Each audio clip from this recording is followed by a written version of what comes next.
When I was growing up, my family celebrated Juneteenth and the 4th of July. Juneteenth, because we were black and it was the custom among many in black communities in Texas to commemorate the day, June 19, 1865, when General Gordon Granger of the Army arrived in Texas with his troops and issued General Order No. 3, declaring the end of slavery in the state. It was a day of family and community gatherings, firecrackers, barbecue, red drinks and remembrance.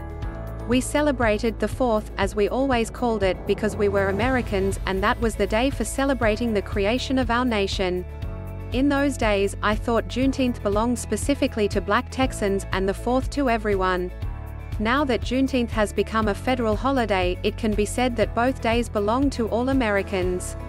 Despite the gusto with which we celebrated Juneteenth and the 4th during my childhood, there was always a sense that both holidays carried with them an air of incompletion.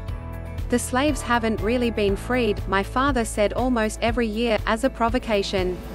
Family and neighbors would laugh knowingly, understanding that he was calling attention to the fact that black people in Texas were, in the 1960s and 1970s, the years in which I came of age, still being treated as second-class citizens. To be sure, we were not in the same predicament as our enslaved ancestors, whom the law allowed others to treat as property. We didn't fear separation from our family members by sale, devise or gift.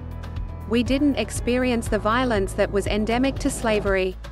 Although violence at the hand of the state, the police, was always a threat, we had, at least, the hope that that problem could be ameliorated. These were the immediate post-Civil Rights Act, post-Voting Rights Act years, a time that was also bumping up against the dawning of the Age of Aquarius. My father could speak sardonically about our state of relative unfreedom, and his listeners might agree.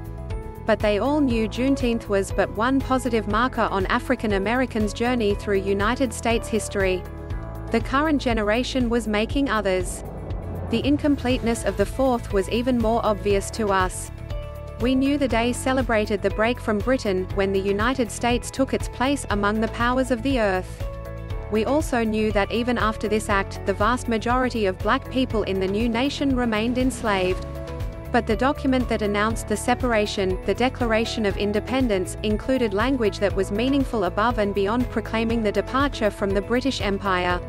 Almost as soon as they were published, Jefferson's soaring words in the Declaration's preamble took on particular meaning to African Americans. We hold these truths to be self-evident, that all men are created equal, that they are endowed by their Creator with certain unalienable rights, that among these are life, liberty and the pursuit of happiness.